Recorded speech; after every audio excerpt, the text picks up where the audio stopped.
काला धन क्या होता है जानते हैं? देखिए, गलत तरीका से गलत तरीका से गलत तरीका से अर्जित धन काला धन कहलाता है। जैसे मान लिया जाए कि आप सब इंस्पेक्टर बन गए, आप रिश्वत लिए, घूस लिए, आप रिश्वत यानी घूस लिए। रिश्वत एक प्रकार का काला धन है।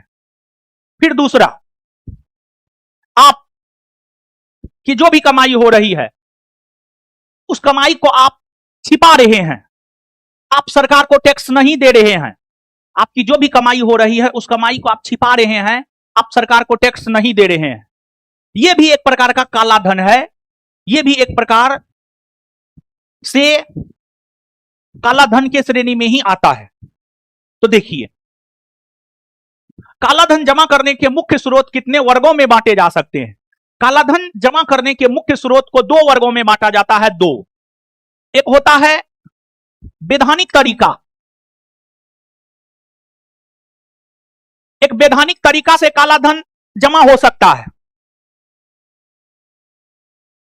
वैधानिक तरीका से, और एक होता है गैर वैधानिक तरीका।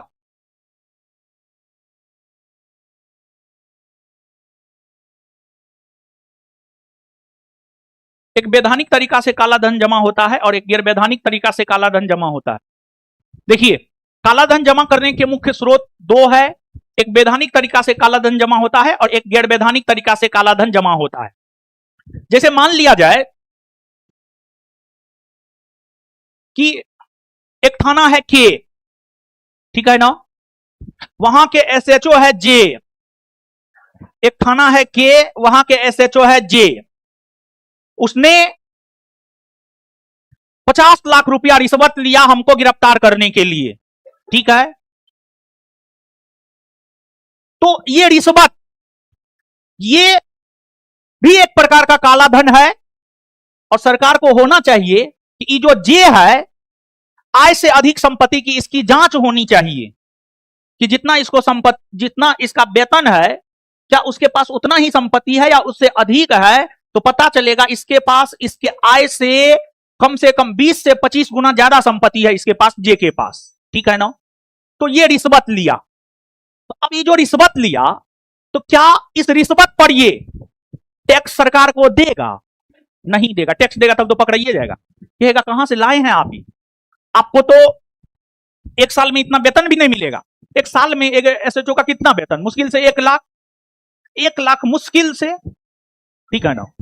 12 महीना में 12 लाख, उससे ज्यादा तो नहीं। अब ये कहां से लाए, ठीक है। तो ये भी एक प्रकार का काला धन है। ये जो काला धन जमा होता है इसको गैर वैधानिक तरीका कहते हैं, ठीक है। फिर दूसरा, अब मान लिया जाए कि जब इतना भ्रष्टाचारी है ही, तो इसको जो 12 लाख मिलता होगा उस पर भी सरकार से टैक्स छुपाता होगा, लेकिन सरकारी अधिकारी यही नहीं छुपा पाता होगा, ठीक है ना। चलिए, अब वैधानिक तरीका, अब वैधानिक तरीका का भी एग्जांपल समझा देते हैं। एक व्यक्ति है एफ के, ठीक है। देखिए, अब वैधानिक तरीका, काला धन जमा करने का वैधानिक तरीका समझिएगा। एक व्यक्ति है एफ के, समझ गए ना। तो ये जो एफ के है, इसको जितना इनकम होता है ये पूरा सरकार को नहीं दिखाता है, ठीक है। अब जितना इनकम होता है पूरा सरकार को दिखाएगा तो पूरा टैक्स उसको देना पड़ेगा। तो ये क्या करता है जानते हैं? ये क्या करता है? ये खर्च करता है।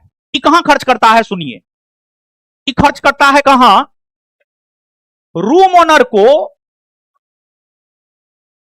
अगर किसी रूम को लेने के लिए हम रूम ओनर को सिक्योरिटी मनी यानी एडवांस 1 लाख देंगे, तो ये रूम ओनर को सीधा बोलेगा कि हम 10 लाख देंगे, और रूम ओनर को ये देता भी है 10 लाख। तो अब बताइए, रूम ओनर वहां पर रूम हमको देगा कि ये एफ के को देगा? ये बताइए। तो एक तो काम ही करता है।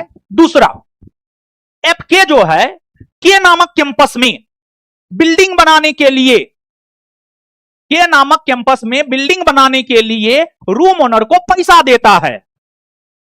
यहां पर ही अपना धन छुपाता है।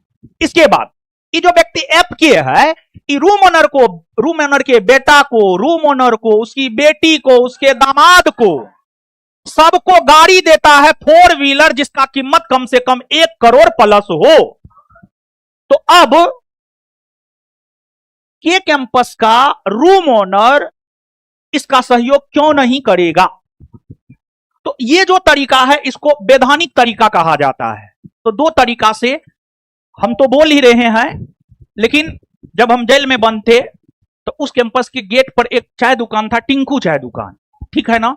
ये मेरा स्टेटमेंट नहीं है, टिंकू चाय दुकानदार का स्टेटमेंट है। लगाओ, जो बात हम बोले हैं वही बात वो भी बोला है। साल से था तो प्लीज खान सर करोड़ों में एडवांस देते हैं। जहाँ पर खान सर का ब्लड बैंक बना हुआ है वहाँ पर हम लोग का दुकान 20 साल से था। तो 20 साल से था, लेकिन खान सर वहाँ पर इतना पैसा दिए कि हम लोग उतना नहीं दे पा रहे, तो करोड़ों एडवांस दे रहे थे। मालिक को बनाने के लिए पूरा मटेरियल का पैसा वही देते हैं। तो हम लोग को उतना पैसा था नहीं, हम लोग 2 लाख 4 लाख दे के उनको देने के लिए कह रहे थे कि हमको दुकान दीजिए। जब 3 लाख 2 लाख पहले से दिए हुए थे, हम लोग और पैसा आपको देंगे, हमको दुकान दीजिए। लेकिन वो बोले कि नहीं, हमको नहीं, हमको सिर्फ खान सर को देना। खान सर जितना भी चाय दुकान था, नाश्ता दुकान था, तो वो सागर मैथ वाले थे, बहुत मतलब 10 साल से कोचिंग चला रहे थे। उनका लाइब्रेरी भी चलता था सागर मैथ का, उनको भी हटा दिए, बोले कि उनको भी नहीं देंगे। प्रदीप सर का ऑफिस था, प्रदीप सर का ऑफिस भी नहीं मिला कौटिल्या जी को, तो किसी को नहीं देगा। टोटल का टोटल सिर्फ खान सर को देते थे। खान सर को इतना मेहरबानी क्यों? खान सर करोड़ों में एडवांस देते हैं। उनको मतलब कि कोई भी चीज देना है, मटेरियल बनाना, कोई भी देना, उन्हीं को पैसा, हम लोग उतना नहीं दे पाते हैं। इसीलिए टोटल चीज बना के पूरा बिल्डिंग जो आगे बना हुआ 5-6 एंटर थे, सबको हटा के उन्हीं को दिया। आज हम लोग रोड पर आ चुके हैं। बहुत लोग के पेट पे लात मारा है। हम ऐसे थोड़े बोले बाप रे बाप किया, मायरे मैयो करेगा, ऐसे थोड़े बोले हैं जी। तो एक बात बताइए, सरकार को ये जो एफ के है, इसके संपत्ति का जांच सरकार को करना चाहिए कि नहीं करना चाहिए?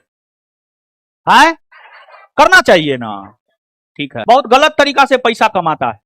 पढ़ाते हम भी है, उससे ज्यादा बच्चा को पढ़ाते हैं, हमको तो इतना पैसा नहीं आता है। या फिर हो सकता है हम ईमानदारी से सरकार को टैक्स दे देते हैं, ये भी हो सकता है, समझे?